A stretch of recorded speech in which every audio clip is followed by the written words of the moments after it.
오늘 본문은 엘리야가 이스라엘 땅에 비 오지 않기를 기도해서 비뿐만 아니라 이슬 한 방울도 안 내리게 한 지 3년 6개월이나 지난 후의 일입니다.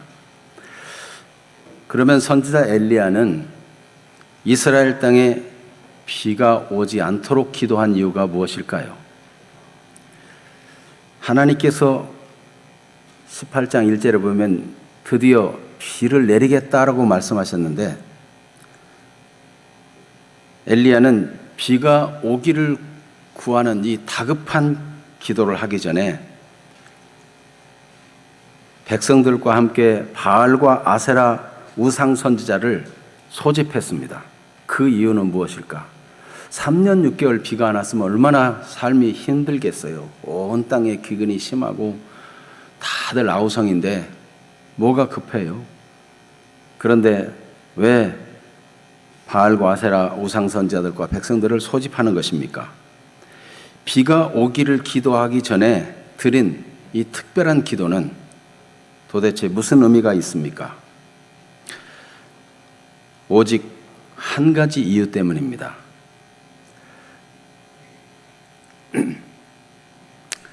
지금도 사람들은 하나님의 관점으로 보지 못하면 무엇이 다급한 일인지, 무엇이 더 중요한 일인지 분별하지 못합니다. 오늘 주의 말씀을 통해서 하나님의 관점이 생기고 하나님의 눈으로 보게 되고 다급하고 중한 일을 볼 수 있는 그런 안목이 열려지는 시간이 되기를 축복합니다. 그래서 세 가지로 오늘 이 기도를 드리게 된 배경이 무엇인가? 도전하는 기도, 대결하는 기도, 우상 선지자들과 기도로 대결하자. 누가 참신인지 이런 기도를 하게 된 배경이 무엇인가? 두 번째는 그 과정입니다. 이 대결 기도의 결과가 있기까지 그 과정은 어떻게 되는가? 세 번째로는 이 기도의 내용과 결과는 어떻게 되는가? 그러면 우리는 오늘날 어떻게 살아야 되겠는가? 이런 순서대로 하나님의 인도를 받기를 원합니다. 먼저 마음을 돌이키게 하는 기도라는 제목의 말씀을 나누면서 엘리야가 이런 대결 기도, 도전하는 기도를 하게 된 배경이 무엇인가? 하나님의 백성들이 마음을 지키지 못했습니다. 세속 문화에 젖어들어 가지고 하나님을 향한 마음을 지키지 못하고 성공한다면, 잘 된다면, 복 받는다면 무엇이나 쫓아가는 그런 두 마음을 품은 사람들이 되고 말았습니다. 세속 문화에 젖어드는 거죠. 이 세상에는 성공이 최고고 잘 먹고 잘 사는 게 최고고 부자 되는 것이 최고고 뛰어나게 높아지는 것이 최고고 다 그런 가치관을 갖고 있습니다. 잠언 4장 23절에 무릇 지킬 만한 것보다 더욱 내 마음을 지키라. 생명의 근원이 이에서 남이니라 그랬어요. 마음을 빼앗기면 성을 빼앗기는 것보다 더 피해가 심각한 것이고 어떤 큰 재산을 빼앗기는 것보다 피해가 심각한 것입니다. 그런데 마음은 아무렇게나 해도 되는 줄 분별력 없이 사는 사람들이 많이 있습니다. 여호수아 24장 20절에 보니까 여호수아가 나는 오직 나와 내 집은 오직 여호와만 섬기겠다 이렇게 말하면서 주의를 줍니다. 만일 너희가 여호와를 버리고 이방 신들을 섬기면 너희에게 복을 내리신 후에라도 하나님께서 돌이켜 너희에게 화를 내리시고 너희를 멸하시리라. 하나님께 대한 이 마음을 저버려서는 안 된다. 하나님을 향한 이 믿음을 저버려서는 안 된다 하는 것을 당부했던 것입니다. 그런데도 여호수아와 그 시대의 장로들, 그 시대의 하나님의 사람들이 사라지고 난 다음에는 다른 세대가 되고 말았어요. 하나님을 알지 못하는 세대, 세상 성공과 번영을 더 추구하는 세대, 마음 둘 곳을 잃어버려가지고 돈의 마음 쏟고 세상 쾌락의 마음을 쏟고 성공의 마음을 쏟고 세상 하나님 없는 사람들처럼 다 되고 말았어요. 마음을 지키지 못한 거예요. 오늘날 명절을 맞이해서 일가 친척 만나는 거 좋지만 마음까지 다 잃어버리고 허둥지둥 돼서는 안 될 것입니다. 그러나 여러분 오늘 교회에 오셨으니 잘하셨습니다. 하나님께 향한 마음을 지키고 어떤 상황 속에서라도 분별력 있는 사람들이 되기를 축복합니다. 그 당시에 정치적인 상황이 또한 백성들의 마음을 지키지 못하게 만들었습니다. 사울 그리고 다윗왕의 아들 솔로몬, 이때까지는 통일왕국이었습니다. 이스라엘이 하나였어요. 우리나라도 하나였다가 이렇게 남북이 나뉜 것처럼 이스라엘 백성도 남과 북으로 나뉘었는데, 북쪽으로는 여로보암이라는 사람 중심으로 10지파가 나뉘었고 남쪽에는 유다와 베냐민 지파만 남았어요. 그런데 솔로몬의 범죄를 하나님이 책망하시고 혼내시기 위해서 나라를 찢으셨는데, 그러나 하나님의 은혜로 나라를 얻은 여로보암이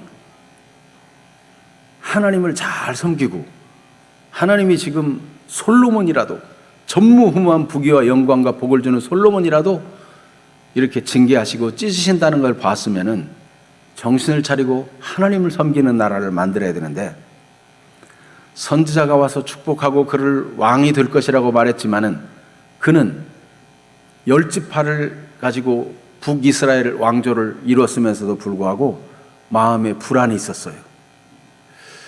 이스라엘은 예루살렘에 가서 절기마다 하나님께 예배합니다.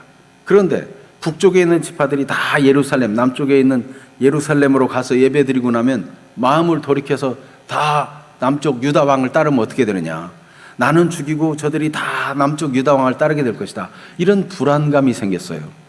그래서 여로보암 왕, 북쪽 이스라엘의 첫 번째 왕인 여로보암은 꾀를 냈습니다. 베델과 단에다가 금송아지 우상을 세워놓고, 봐라, 너희를 인도하신 여호와가 바로 이 신이다. 그리고 예루살렘에 갈 것 없이 여기 베델이나 단에 와서 하나님을 섬기면 된다. 그리고 절기도 비슷한 날짜로 마음대로 변경시키고, 제사장들도 원하는 사람들 돈 내면 아무나 제사장 세워주고, 이래가지고 정치적으로 나라를 빼앗기지 않으려고 여로보암이 그런 술수를 썼습니다. 그런데 북쪽 이스라엘은 왕조가 계속 오지 못하고 반란이 일어나서 또 다른 사람이 왕권을 잡고 자꾸 왕조가 바뀝니다. 그럼에도 불구하고 한 가지 똑같은 것이 있었는데, 한결같이 북쪽 이스라엘의 왕들은 다 여로보암의 길을 따라갔다. 하나님을 버리고 송아지 우상을 섬기고 여러 가지 잡다한 우상들을 섬기면서 사람들의 환심을 사고자 했어요. 특별히 이 아합 왕, 이때는 아합 왕 때인데, 아합 왕은 당시에 나름대로 정치에 술수가 능한 사람이에요. 그래서 어느 때보다도 북쪽 이스라엘을 부강하게 했어요. 저 시돈 왕 옙바알의 딸인 이세벨과도 정략 결혼해가지고 할 만큼 아주 정치적인 술수가 뛰어났습니다. 나라가 나름대로 부강하고 꽤 잘 사는 것처럼 보였어요. 그러나 그것이 하나님의 복은 아니었던 것입니다. 정치적인 수완이었어요.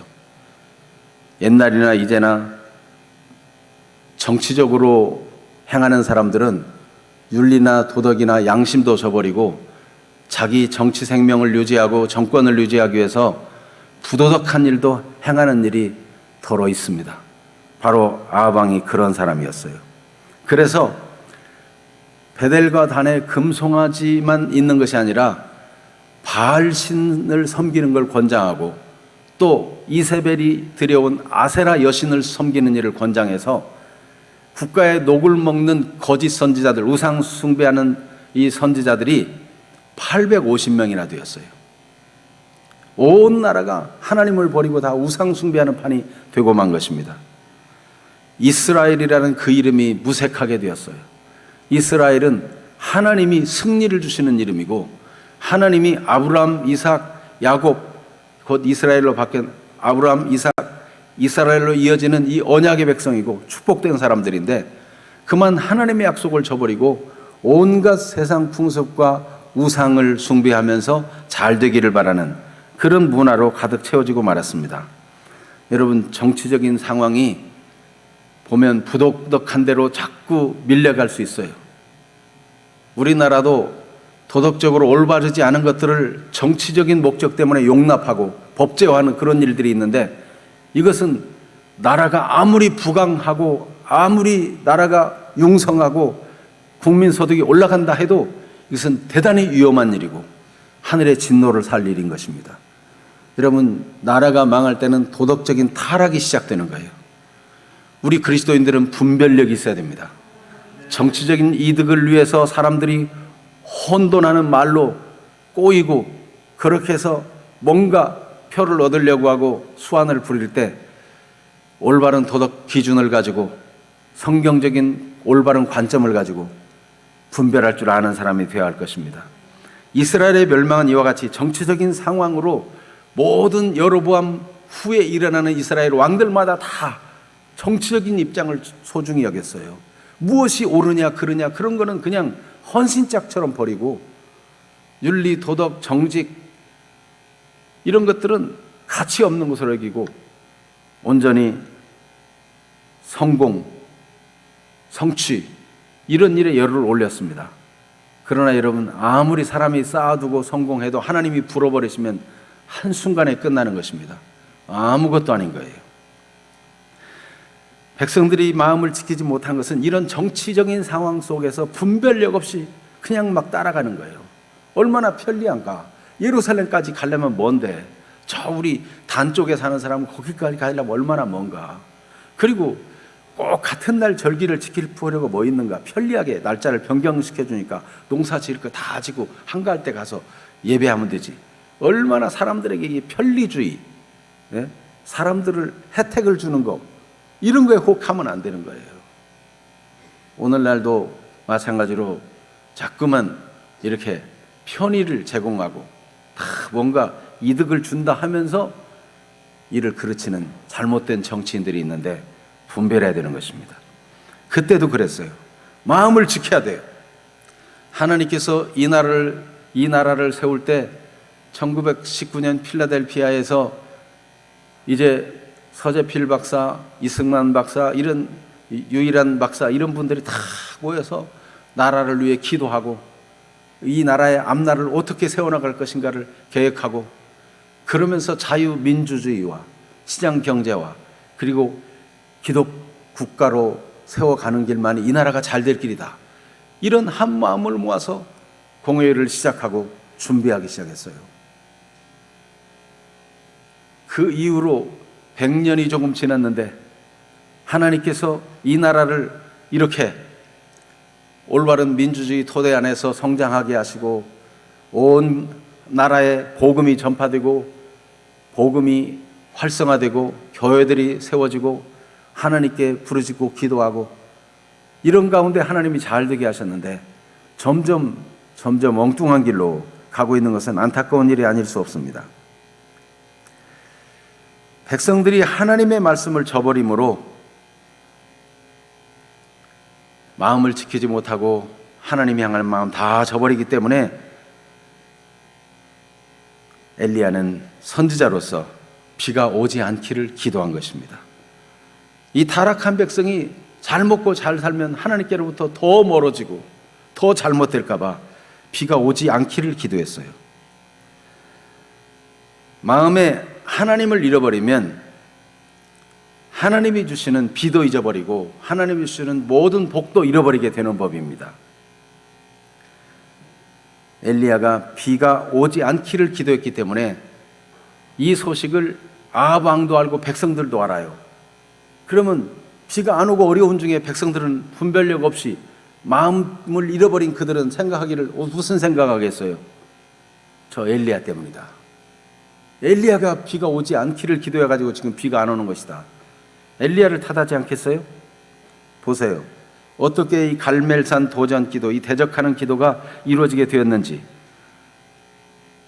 하나님께서 비를 주겠다고 할 때 엘리야는 아합 왕과 만나게 되었습니다. 그런데 아합 왕의 태도를 보십시오. 열왕기상 18장 17절을 같이 읽어볼까요? 엘리야를 볼 때에 저에게 이르되 이스라엘을 괴롭게 하는 자여 내냐? 엘리야 보고 뭐라고 했다고요? 이스라엘을 괴롭게 하는 자라는 거예요. 이스라엘을 괴롭게 하는 자. 네. 엘리야, 네가 비 오지 않기를 기도해가지고 지금 온 이스라엘을 다 괴롭히고 있는 것이 아니냐, 그렇게 얘기하고 있는 거예요.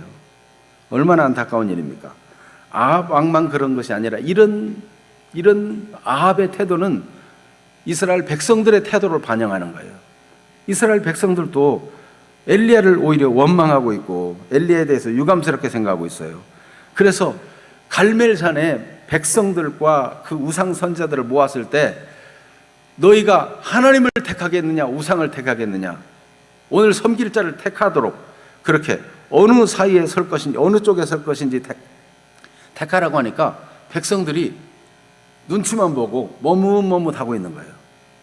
우상 선지자들 편에 설 것인가 엘리야 선지자 편에 설 것인가. 보세요, 분별력을 잃어버린 거예요.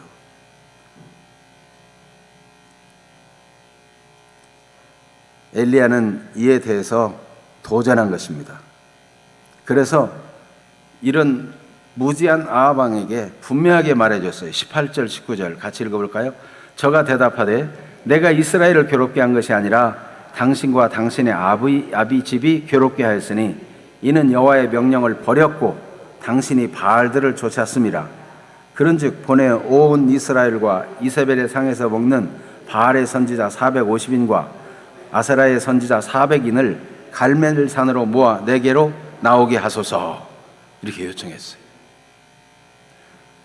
그래서 드디어 오늘 이 대결 기도, 도전하는 기도, 누가 참신인지를 알게 하자 하는 이 기도가 이루어지게 된 것입니다. 그러니까 지금 다급한 건 비인데 왜 비가 내리기 전에 이 기도를 먼저 하느냐?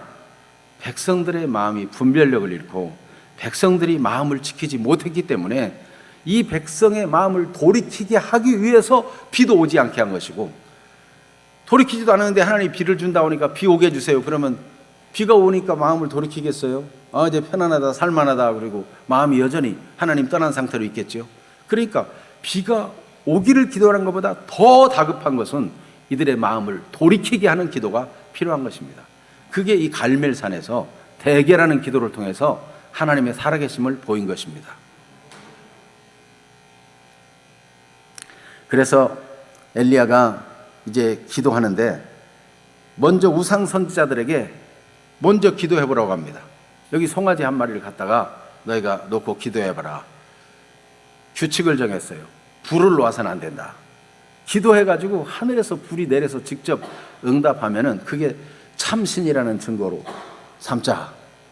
그래서 이 바알 선지자들도 동의했어요. 아합 왕에게는 850명을 요청했는데 아마 이세벨이 저 아세라 선지자를 아껴서 보내지 않았는지 모르겠는데 450명의 바알 선지자들만 왔어요. 그래서 바알 선지자들이 기도를 하는데 그 기도가 굉장히 자극적이에요. 그래서 막 큰 소리로 막 고함을 지르면서 바알이여 바알이여 응답하소서 외칩니다. 그리고 막 몸에 피가 흐르도록 칼로 찌르고 창으로 자해를 하면서 자극적으로 기도해요. 그런데 아무 소리가 없어요.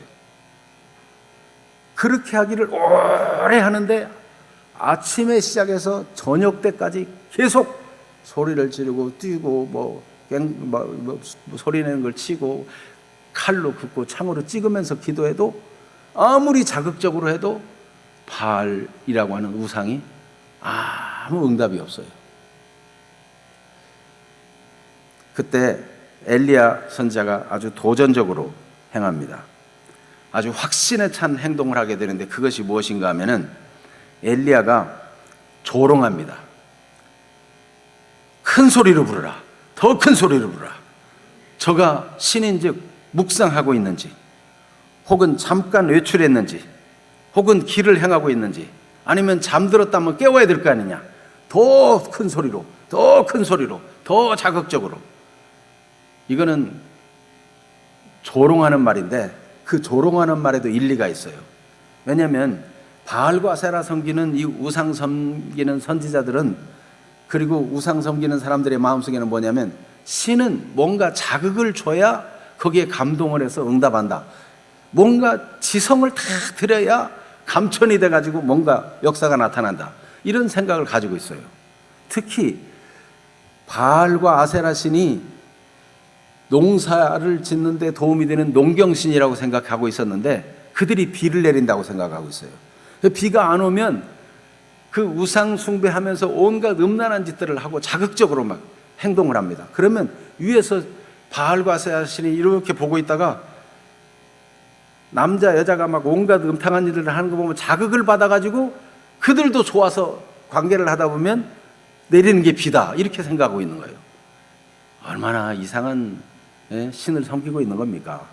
그러니까 너희 신을 좀 더 자극해라 하고 조롱하고 있는 거예요. 그러나 아무리 자극해도 우상은 아무것도 아닙니다. 아무 응답도 할 수 없어요. 헛된 우상이죠.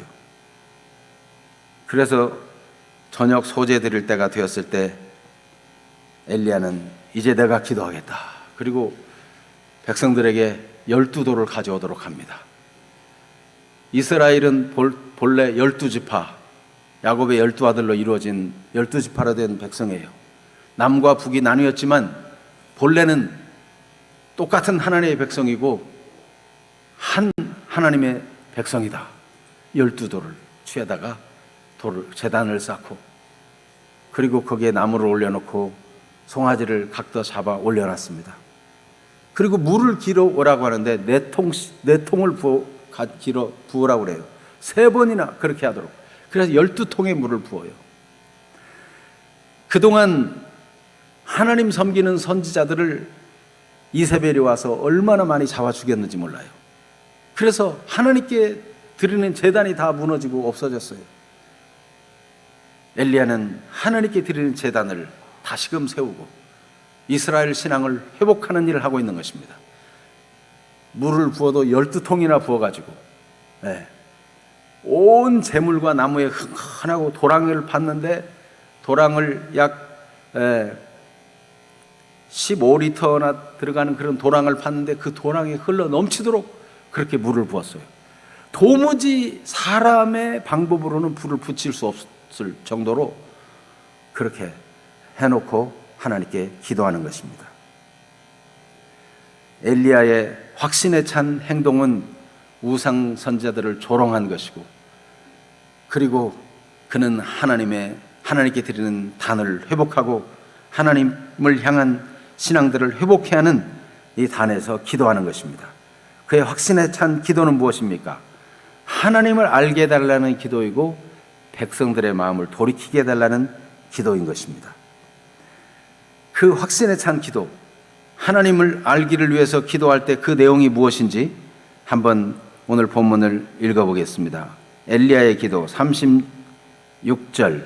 저녁 소재 드릴 때 이르러 선지자 엘리야가 나아가서 말하되 아브라함과 이삭과 이스라엘의 하나님 여호와여, 주께서 이스라엘 중에서 하나님이 되심과 내가 주의 종이 됨과 내가 주의 말씀대로 이 모든 일을 행하는 것을 오늘날 알게 하옵소서. 하나님을 알아야 되는데 하나님은 아브라함과 이삭과 이스라엘의 하나님, 언약의 하나님이십니다. 하나님은 자기 백성을 선택하시고 사랑하신 바가 되었으며 버리지 아니하시는 하나님이십니다. 그래서 승리의 이름, 하나님과 더불어 겨루어 이겼다, 그 승리의 이름을 주시고 계속 하나님의 백성들이 복을 받고 어둠과 싸워 이기고 우상과 싸워 이기고 세상 문화와 싸워 이기고 항상 이기는 백성으로, 잘 되는 백성으로, 하나님이 주신 복을 온 땅에 전파하는 백성으로, 천하 만민을 복받게 할 백성으로 하나님이 부르신 사람들입니다. 그런데 그 하나님을 잃어버리고 마음을 다 우상에게로 돌이키고 말았어요. 그래서 그 마음을 돌아오게 하려고 아브라함의 하나님, 이삭의 하나님, 이스라엘의 하나님, 이렇게 기도하고 있는 것입니다. 그 하나님께서 하나님 되심을 지금 나타내 달라는 거예요. 그래서 이스라엘의 오직 여호와만이 참 하나님이신 것을 보이시옵소서. 이 일을 위해서 내가 주의 종으로서 하나님의 손에 붙잡혀서 내가 이 일을 하고, 비가 오지 않게도 하고, 지금 이 기도도 하고, 또 이후에는 비가 오게도 기도하고, 엘리야는 오직 하나님의 손에 붙잡힌 자인 것을 온 백성이 알도록, 아방이 생각하는 것처럼 이스라엘을 괴롭게 하는 자여 내냐, 이런 생각이 다 없어지도록 마음을 돌이켜 하나님을 신뢰하고 그 선지자를 신뢰할 수 있도록 하기 위해서 엘리야는 기도하고 있습니다. 그리고 내가 주의 말씀대로 이 모든 일을 행하는 것을 오늘날 알게 하옵소서. 이 모든 일을 하나님이 지금 행하고 계시는데 선지자를 통해서 하나님의 살아계심을 증명하려 하는 거죠. 그러니까 하나님은 언약의 하나님이시요, 하나님은 하나님의 사람들을 보내시고 말하게 하시고 사용하시는 하나님이시고, 하나님은 그의 일을, 모든 그의 일을 오늘날도 여전히 행하시는 참 하나님이신 것을 알게 해달라고 기도한 것입니다. 그리고 이 백성으로 주 여호와는 하나님이신 것과 주는 저희의 마음으로 돌이키게 하는 것을 알게 하옵소서. 이제 참 하나님인 것을 이 일을 통해서 증명해 주시고, 이뿐만 아니라 이 사실을 통해서 저희들의 마음이, 우상으로 떠났던 마음, 세상 문화에 젖은 저들의 마음이 돌이켜서 이제는 하나님께로 돌아오게 해달라고 그렇게 기도하였습니다. 여러분, 우리나라가 시작할 때 왕정국가에서 대한민국으로 이렇게 되는 데 있어서는 하나님의 특별한 섭리가 있었어요. 이승만 박사 같은 사람, 아주 똑똑하고 훌륭한 사람이지만 아주 완고한 사람이었어요. 그런데 한성 감옥에 들어가게 하셔가지고 거기서 성경을 읽고 예수 믿고 변화되어서 정말 이 나라의 미래는 하나님을 섬기는 것밖에 살 길이 없다, 이걸 알게 했어요. 그래서 정말 나라 시작하면서부터 이 나라의 민족을 하나님이 보호해 주시고 하나님이 지켜주시도록, 그래서 하나님이 다스리는 나라가 되기를 기도하면서 여러 신실한 사람들과 함께 그렇게 나라를 세워갔던 것입니다. 그런데 여러분, 지금도 여전히 옛 풍습을 따라서 추석이면 하나님이 오곡백과 무르익게 했으니 하나님께 감사하고 하나님을 찬양하고 높여야 될 텐데, 여전히 풍습을 따라 조상 제사하고 그저 뭐 좋은 묘자리를 써야 성공하고 잘 되는 줄 알고 자꾸 세상 하나님도 모르는 허탄한 옛 풍습에 따라서 지내오는 그런 우상과 잘못된 그런 생각을 따라 아직도 이 백성이 젖어 있습니다. 그렇게 믿지 않는 가족들이 있고 우리 이웃들이 있습니다. 어찌하면 좋습니까? 우리도 하나님이여, 이 나라가 온전히 마음을 하나님께로 돌이키게 하옵소서. 가정마다 일가 친척 모이면 다 온 가족이 믿고 하나님을 찬송하고 높이면 얼마나 좋아요. 우리 이웃들도 다 그러면 얼마나 좋아요. 아직도 하나님께서 마음이 떠나가지고 험한 것들에 잡혀있는, 우상에 잡혀있는 사람들이 많아요. 하나님이여, 우리의 사랑하는 일가 친척들, 우리 이 백성들의 마음을 돌이켜 하나님을 알게 해 주옵소서. 우리 이 시간 그런 기도를 드리는 시간이 되었으면 좋겠습니다. 이렇게 기도했더니 하나님께서 불로 응답하셨는데 그 도랑의 물들이 다 짐승이 와서 핥아먹는 것처럼 다 없어졌어요. 그 완전히 축축하게 젖어 있는 나무와 거기 잡아놓은 각을 뜬 송아지도 다 불에 타서 없어졌어요. 하나님의 불로 응답했습니다. 그것을 보고 백성들의 마음이 돌이키기 시작했어요. 여호와 그는 하나님이시로다, 여호와 그는 하나님이시로다. 그래가지고 이스라엘 백성들의 마음이 돌이켜가지고 엘리야가 저 잘못된 선지자, 바알 선지자 한 사람도 도망하지 못하게 하라. 그랬더니 백성들이 막 다 잡았어요. 그래가지고 기드론 시내에 가서 처단하고 말았습니다. 모든 우상 숭배하는 세력들을 처단하고 그들 마음속에서 우상을 제하기로 한 것입니다. 이 놀라운 결단, 마음을 돌이키게 하는 기도에 위대한 응답이 나타나는 것입니다. 여러분, 기도에서 하늘에 불이 내려와가지고 한번 번개쳐가지고 우연히 번개쳐가지고 될 일이 아니에요. 그거는 완전히 젖어 도무지 태울 수 없는데 하늘의 능력의 불이 내려와가지고 초자연적인 기적의 역사로 불이 내려와가지고 완전히 다 살라버렸어요. 하나님이 그렇게 하실 수 있을까요? 하나님은 그렇게 하실 수 있을까요? 지금도 그렇게 하실 수 있을까요? 지금도 이런 일을 하실 뿐만 아니라 더 큰 일도 하실 수 있다는 것을 믿으시기를 바랍니다. 여러분, 불이 내려오는 것만 해도 너무 감격스러운 일이죠. 세상에 어떻게 이런 일이 있을 수 있을까? 여러분, 포항에 그 태풍 때문에 물이 지하 주차장까지 다 들어와가지고 거기 9명이나 갇히게 되었는데 2명이나 살아서 나올 수 있다는 건, 이거는요, TV 뉴스를 보니까 입구까지 물이 꽉 차 있는데, 아이고 큰일 났다. 정말 저기서 한 사람이라도 살아나올 수 있을까? 너무 절망적으로 보이더라고요. 그런데 이내 2사람이나 살아서 나왔다는 그런 소식을 들을 때, 야, 이건 기적이다. 정말 저런 일이 있을 수 있을까? 이런 생각이 들잖아요. 그런데 여러분, 하늘에서 불이 내려오는 것보다, 침수된 지하실에서 살아나오는 것보다 더 큰 기적을 하나님이 주셨습니다. 그것은 하나님의 아들이신 예수님이 하늘의 그 영광의 보좌를 다 비우고 낮고 천하고 냄새나고 죄로 가득 차고 우상 숭배와 타락과 하나님을 배반한 이 땅에 와서 죄인들과 함께 사신 것입니다. 죄인들과 함께 사는 것만 해도 기적인데 우리 죄를 다 담당하시고 십자가에 죽으신 것입니다. 이보다 더 큰 기적이 어디 있으며 이보다 더 위대한 일이 어디 있습니까? 그러나 그는 죄 없이 죽으신 결과로 하나님이 그를 죽은 자 가운데 다시 살리셨습니다. 우리의 구주와 주님이 되게 해 주셨습니다. 요한복음 5장 20절에 보면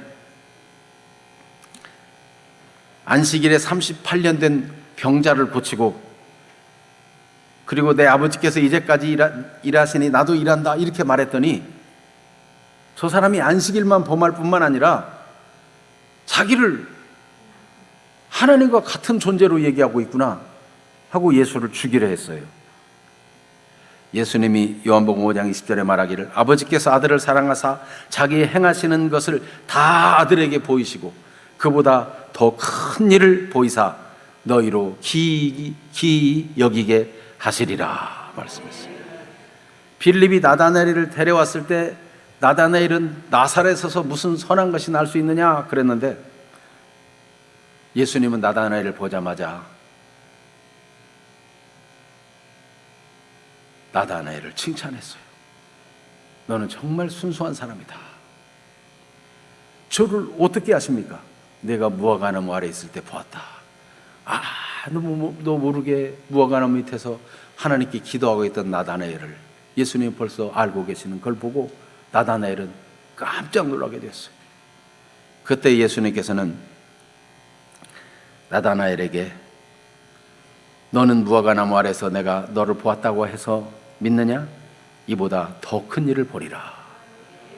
여러분, 하나님의 아들 예수님이 이 땅에 오셔서 죄인과 더불어 살 뿐만 아니라 오히려 죄인을 섬기고 자기 목숨을 대속물로 준 이보다 더 위대한 일이 어디 있어요? 우리가 아직 죄인 되었을 때 그리스도께서 우리를 위하여 죽으심으로 하나님께서 우리를 어떻게 사랑하시는지를 확증해 주신 이거보다 더 큰 일이 어디 있어요? 여러분, 무엇을 더 원하겠어요? 로마서 8장 32절에 자기 아들을 아끼지 아니하시고 우리 모든 사람을 위하여 내어주신 이가 어찌 그 아들과 함께 모든 것을 우리에게 은사로 주지 아니하시겠느냐. 여러분, 가장 위대한 일, 가장 놀라운 일, 하늘에서 불로 응답하는 것보다 더 큰 일, 이 일을 하나님은 때가 되자 예수 그리스도를 이 땅에 보내심으로 이루셨어요. 그래서 그를 믿는 자마다 구원받게 하시고 하나님의 자녀가 되게 하시고, 지금도 허탄한 우상에 매여 있고 허망한데 마음이 뺏겨 있는 사람들이 얼마든지 예수님께 마음을 돌이키고 오기만 하면은 인생들이 구원을 받고 하나님의 생명을 얻고 참 소망 가운데 살 수 있는 길을 열어주셨으니 이 얼마나 감사한 일입니까? 그래서 데살로니가전서 3장 12절에 보면은 하나님께서는 우리가 사랑이 넘치는 사람이 되기를 원하십니다. 우리가 마음이 굳건해서 흔들리지 않는 사람이 되기를 원합니다.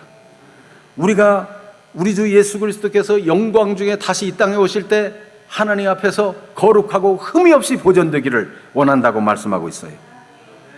주님은 우리를 구원할 뿐만 아니라 우리가 마음이 굳건하게 서서 이후로는 흔들리지 않는 사람이 되고 흔들리는 많은 사람들을 인도하는 사람이 되고 살려주는 사람이 되고 우리 주님이 사랑하시고 보호하심으로 주님 오실 때 거룩함에 흠이 없는 사람이 되기까지 이 위대한 큰 일을 행하기를 원하십니다.